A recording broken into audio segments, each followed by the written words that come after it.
What's going on? It's WillMyCraven coming to you another day with another video. Hopefully you all are having a wonderful and productive day and you are continuing the vision and goals that you've set. Hit that like, share, and subscribe button. We'll gladly appreciate it. You're also free to leave a comment.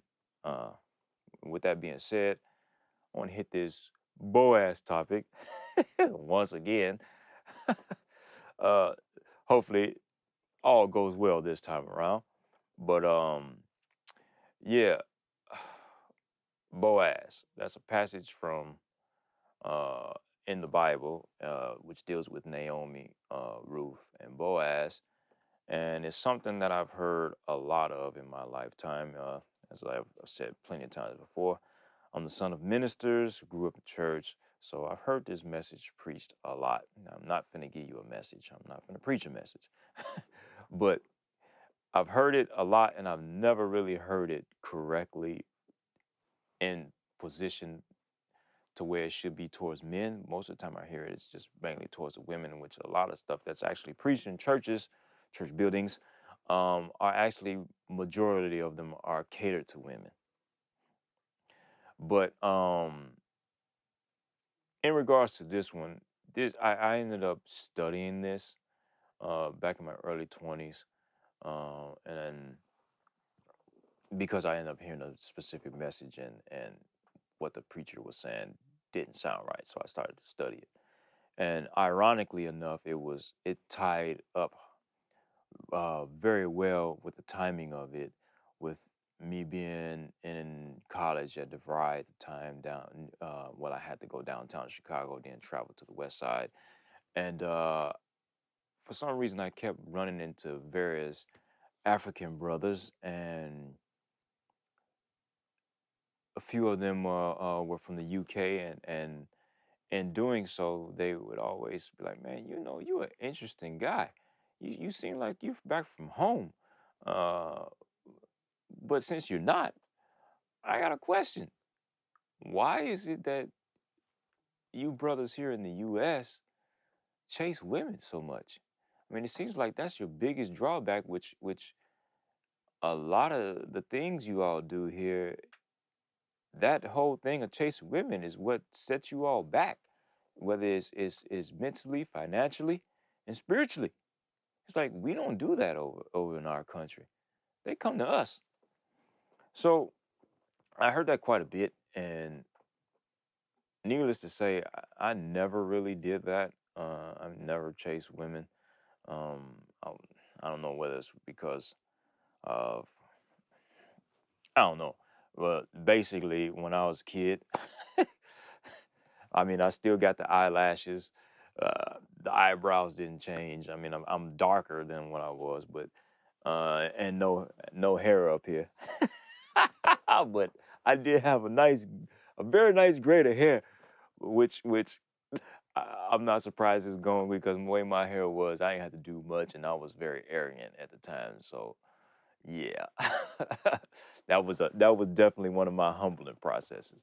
But I heard a lot from a lot of older women, whether in the ranges of 3 years older than me and up, like, "Oh, you cute and you handsome and blah blah blah," and that's what I gravitated towards, and I never had to go to them; they would come to me. So it was always for me like, okay, well, they come to me, what the heck I'm gonna go to them for? So that's how my mind was. So with that stuff started with the whole African brothers and the whole really started studying the Boaz story. It was like, oh man, I ain't finna chase no woman at all. And of course at that time too, I was crossing over into being a musician as well as going to school. So, playing music, women was drawn to me as well. So I just didn't have the desire to go chase them. They gonna come to me. But when I really started studying that Boaz in my early 20s, which is like basically like 20 years ago, um, actually 20 plus years ago, because I wasn't even 21 uh, when I was at DeVry. But that's a whole nother story. But yeah, with Boaz, man, Boaz never left his property. Throughout the whole story, the only time he leaves his property in the story is when he goes to inquire, is there a kinsman, next of kin, willing to take Ruth? That's the only time he leaves his property. And the whole time he's actually on his property. So when she shows up working in the fields, and instantly, because this is why you must be about your business, you must be about your vision, your goals, and your work. And as I always say, you have to pay attention. So knowing the custom of the Hebrews, the custom was the widows and and possibly unfortunate women, but mainly the widows, would come on the land and glean in the fields and get whatever was left over that those who dropped. So they were encouraged not to pick up the stuff, so those women could actually come up and gather. So he points out, who is that one? Now he has women on this field. There's plenty of women in the field, which is why I tell guys, it's like, man, look, man, there's plenty of women that are out here in the playing field. Don't move just because you see them look good. Now I'm almost certain that it was a few baddies out there. It was a few baddies out there, as we like to say. But it was, which I did say it on the video. It's terrible to say baddies, but nothing good about that. But it was a few nice ones out there. More likely some really good looking ones out there who are no longer married. They're now a widow. So they're on his field. But this particular one gets on his field and she's working. So he said, oh, okay. Someone tells him, all right, yeah, that's such and such and such. She came back with your people. She actually looking out. And then there's the first thing that makes him notice, like, oh, really? She did? Oh, okay. We'll leave her a little extra. So she goes back, tells Naomi, and that's the whole key element of about the other aspect on the woman's side about the Ruth Naomi story is that she's listening to Naomi. So as a man, he decides to give her extra. So Naomi finds out that she's getting extra. So in the process she's getting extra, she's telling her everything else that she needs to do to get him. And this is where a lot of people don't understand manipulation. Manipulation is important, but you have to know how to manipulate. And you manipulate in the only proper manner to manipulate, in my opinion, is when there's a benefit equally for you both. So Naomi, once she realizes that, okay, you're going to stick with me, now I need to turn around and make this a benefit for us both. I do have a kinsman. So I can't give you another child at my age, but I can give you the next kinsman, which is my people, and this is good people. So I need you to do such and such and such. Why? If you do such and such and such, I know I'm gonna benefit too, because he's gonna trickle down and give to me because you're tied to me. That's good manipulation, where there's a win-win for everyone involved. But a lot of people like to manipulate for selfish reasons, and there's no win-win. There's only a win for you and not the other individual. So she's telling her what to do. All right, cool. That's you now know what to do. In his stance is where I say I move like Boaz, because I'm gonna work and do what it is I'm gonna do. I remember when I was playing and doing with a one band, and we was doing touring, and with me being on the job and playing music, the women were coming out to me. And even when I did this, when I had the ring, well, this on this hand, left one, when I do that, they didn't care. Which is what also that was another aspect that let me know, like, man, look, man, I don't have to do nothing. All I gotta do is show up to work. And if you really think about it as a man, you automatically know there are plenty of women out here who say, that's my work husband.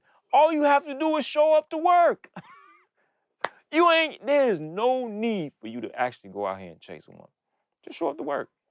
Do what you do. They're gonna come to you automatically.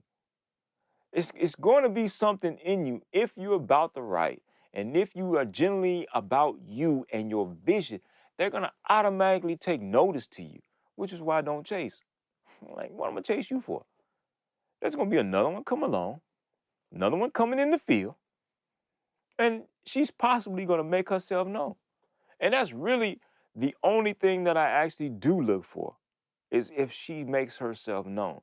Now, it's a whole different level in the case of this story, which is what one should actually hope for or move towards, is the fact that Naomi teaches Ruth their customs. So as a man, and if you're taking the whole Boaz role, if you find or you come across a woman who then turns around and she does her homework on you, she's showing you that she's worth something because she's not selfish. A selfish person is not going to really do all the homework on you and see what it is you like in order to woo you in. And even when you are like, well, you got something out here that's gold digging, they're going to go to great lengths. All right, cool. Let them go to great lengths. Time will reveal if they're about to write or not. If there's an ill nature to you, it's going to be revealed. This is why I also say pay attention, which is why I pay attention. And I let time go past, because eventually, if they aren't about to write, they can't stay the course. They're not the lie or deceit is going to always reveal itself, because there's going to be some kind of slip up somewhere, especially when you know and pay attention. When you pay attention, you're going to catch those little tidbits. Like, all right, cool. And the minute you start speaking on it, they're going to get a little jumpy. Oh, why you so? If a true nature person who are genuine, they will not flinch because it's who they are. But a person who ain't genuine, they going to flinch somewhere in there.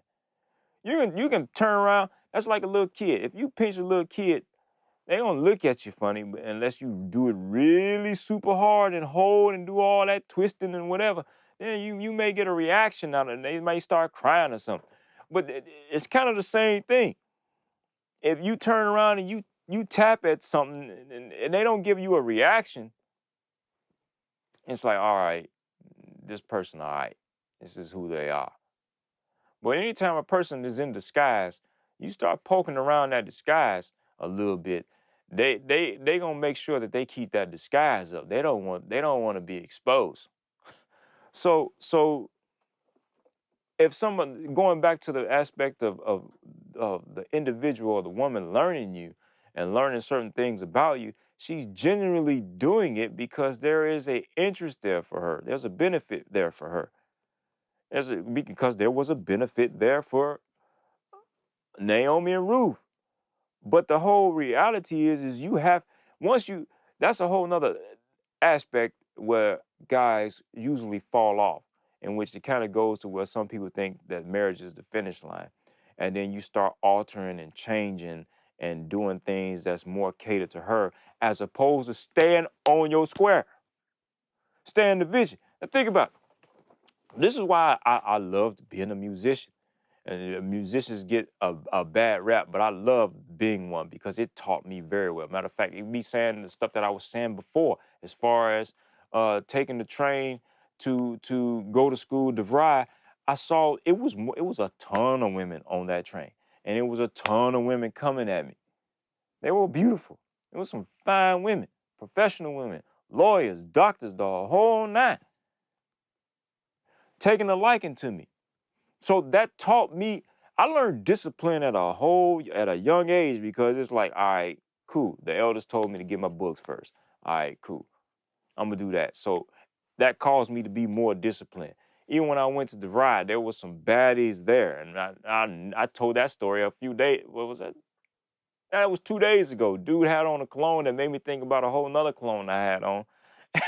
and old girl had flashbacks, and she went through the whole, it was 7 tables there in DeVry. If you ever been to DeVry, you know that joint off I believe that's Campbell Street, near Belmont. They've redone it now. But that old joint, there were like 7 tables there. It was on the main floor. Cafeteria was over there, and it was right by the door. So this little mama decides she want to go and sniff everybody, because it took her to a flashback of what the guy was she was with and whatnot. And I thought, I'm like, And when I smelt it, when I smelt it before it happened, I'm like, man, why do I keep smelling this aquadigio? Yeah, this was well over 20 years ago. Why I keep smelling this aquadigio? Man, what the heck? Didn't realize that was a sample bottle I had because that was Marshall Fields at the time. And it was a few chicks in there who, once again, older chicks took a liking to me. And I decided to learn various things about fragrances. And they were like, oh, you know that? How old are you? And next thing you know, they give me the biggest samples they can give me, give me they discount and the whole night. Man, boy, that's a whole nother deal. But yeah, man, she smelt that joint. Again, I didn't do nothing. I did absolutely nothing. And this is all what I'm talking about as far as discipline. So I did absolutely nothing. And I'm like, man, is she finna go to everybody and smell it? Like, what the heck? I'm like, man, I don't want no parts of this because this broad seems like she might be crazy. So what I do, I go to the bathroom, chill out in the bathroom for like at least 10 minutes. I'm like, all right, it's been about 10 minutes. I ain't finna get rid of the smell. I done shore it up and I done save a little bit enough of this aquadigio to possibly use again, but I'm gonna have to go buy this one. But so I'm like, all right, cool. And I come out, no, I couldn't see her, but she was, I looked and I saw my guy there, but I didn't see her, but she was standing like at the corner, so I couldn't see her at the corner, but she was hitting our tables, but she was just standing there. So when I walked up, I'm like, oh, dude, this rascal's still here. So I'm like, if I leave, she gonna stop me because I'm sure she just smelled me. And I'm thinking it in the process, like, man, I can't do nothing because all my books is here. So I was like, yeah, gotta deal with it. So I sit down, she's like, I knew I smelled it. It's right here at this spot. So she's like, she goes up to my guy who's sitting next to me, and he like, is it me? Is it me? I'm like, no, she finna hit me. And at the time I had that Perry Ellis, so bugs who know me know I had this Perry Ellis bright yellow coat.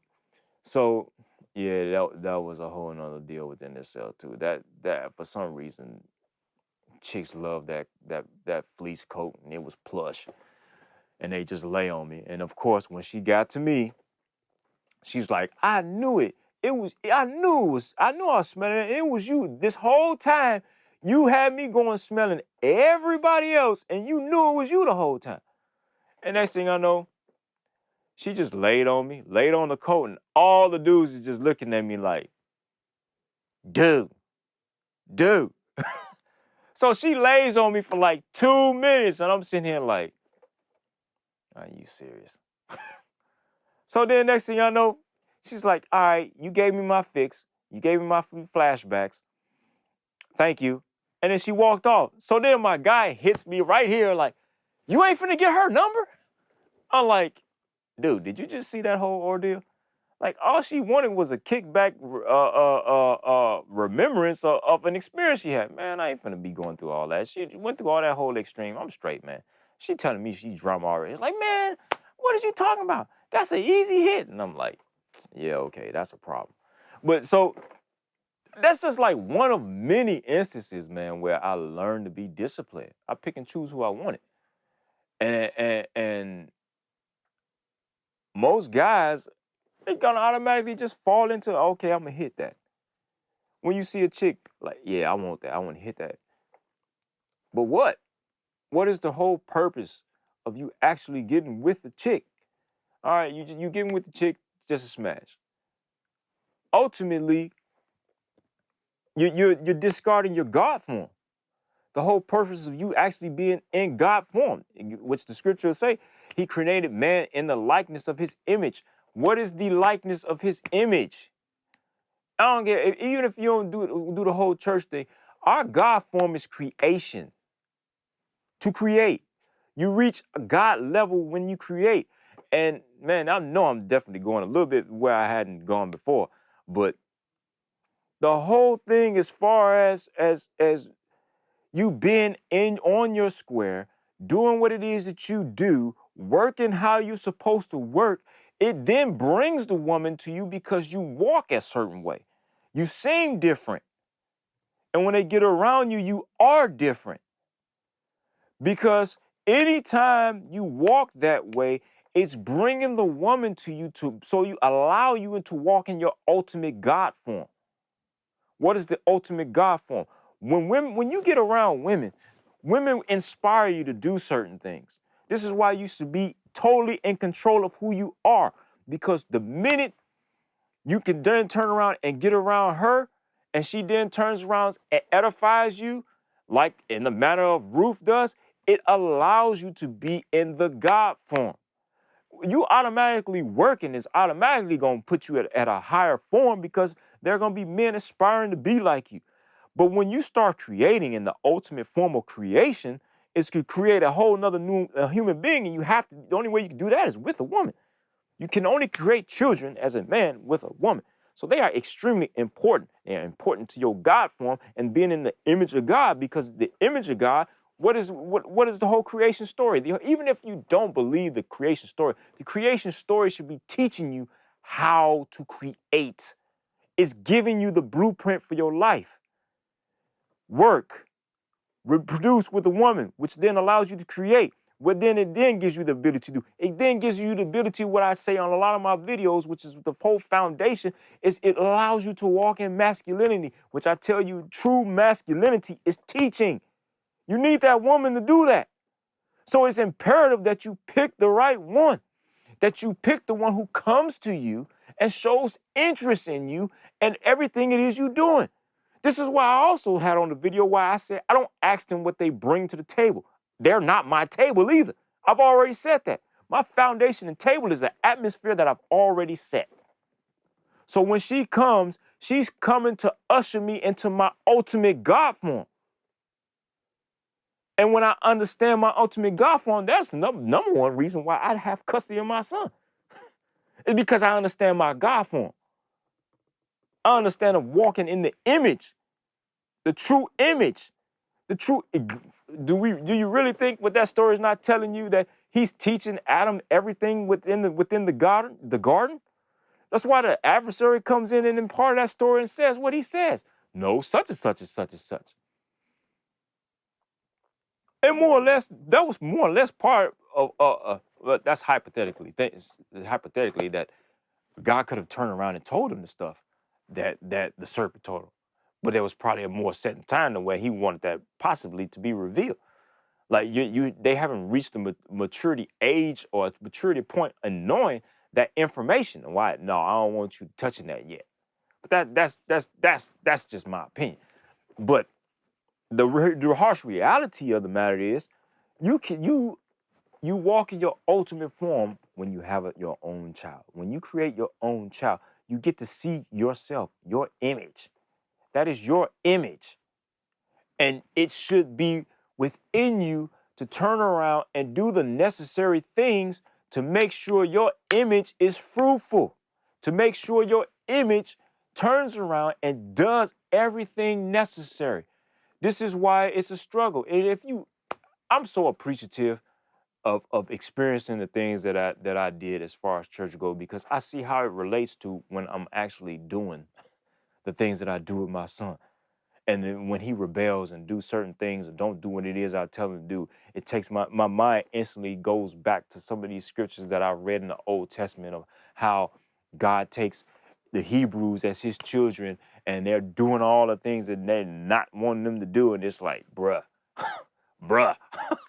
like, this is how God actually feels, and based on these stories. And it's like, man, it makes me better. It makes me more mature. Like, all right, cool. How do I do this? How do I shore up this? My teaching gets refined. But I can't achieve none of this if I'm actually going out here and go chase a woman. And this is why, another reason why that Boaz story is existing. It's teaching you something there. Not to do the opposite. Be on your square. Do your work. They will come to you. The same, if you build it, they will come. If you do the work, they will come. Like, people are like, it's not that deep. But when you think about it, a lot of stuff is like, man, that's actually deep. Or that touches over there. And and in the deep form of, oh, okay, it's like the roots. The roots go down deep. Oh, it's touching here. It's touching there. It's touching over there. This is how I deal with deep. It's like roots. It's touching in various places. And it's extending over here to extend over there to when it gets to the surface, you sing life. This is all important. But you cannot understand this if you're going out here chasing all these women. You're not learning much. And then if you chase a woman, most of the time, those who chase women have a child with a woman there, and then he may have one over there. You've built no real relationship with your child because she has possession of the child. This is why when I had conversations with various guys, like, man, I never thought about that, because me having custody of my child, even though that is not the intention of the way I wanted that to go, I preferred to be married, but there were certain things that actually transpired within that didn't allow that to be. But the fact of the matter is I understood that from day one, I made this child, regardless of how those events transpired, I'm going to be responsible enough to then walk in my God form, the image that God intended me to walk, which is being fruitful, teaching. And there's another one I can't think of right now. But yeah, I said it earlier. It'll probably come back to me. But man, masculinity, which is teaching. And that's still not the one I mentioned. But anyway, man, don't chase these women out here, man. It may seem like it's all fun and games, but in the end, it's doing more damage to the women in the harsh reality, because once they realize that they weren't the one, and now that you've gotten them pregnant, they're a whole different being. And this is why I tell guys, like, man, I can tell a lot of women which I just stay away from just by their appearance, because anytime you're hurt, you're going to turn around and act out. It's like children. When a children doesn't get his way, he acts out in a certain way. When things aren't going their way, or when they're hurt, they act out in a certain way. So how do women act out in a certain way when they had a bad relationship? In our day and age, what we see is they'll go get tattoos. They'll go get piercings. And nose piercing, more piercings, however else, tattoo of a name, a tattoo of an experience, or something to alleviate the pain. And all they did was actually inflict more pain upon their body, because pain brings pain. You know, people say hurt people, but I prefer pain brings more pain. If you're not careful, you'll then turn around and do another something that's painful to alleviate and take your mind off of that which was internally painful. So, that tells me a lot within itself, and which is, yeah, I ain't even gonna get too far off into that. But man, it is very imperative that you work the work that you're set to do. Work your work. Complete your missions. Complete your goals. Be like Boaz. Once she came in there and took the cover off his feet and laid at his feet, he marveled. Like, this woman here. Nah, you know what? You doing too much. You know too much. I need to take you right now, because you ain't even part of my people. You don't know these customs. You have to do your homework. You have to submit yourself to somebody else to find out this information and then turn around and bring it to me. Yeah, you worth something to me. You're showing your extreme value. So, yeah. And then on top of it, she didn't even have any kids. So the man turned around and took her, because, like, all right, well, she ain't got no kid either. Oh, okay, well, now let me handle this business. Makes things a whole lot easier. But with that being said, man, I ain't gonna keep going, man. It's before I forget, I'm supposed to be doing something else. I got more other work to do. Yeah, just constantly working. But with that being said, man, hit that like, share, subscribe button, man. Y'all have a wonderful day. Continue doing the work. Pay attention. Do everything that is necessary within your power to progress yourself and keep maturing. And with that being said, it's WillMyCraven. I'm out. Be easy.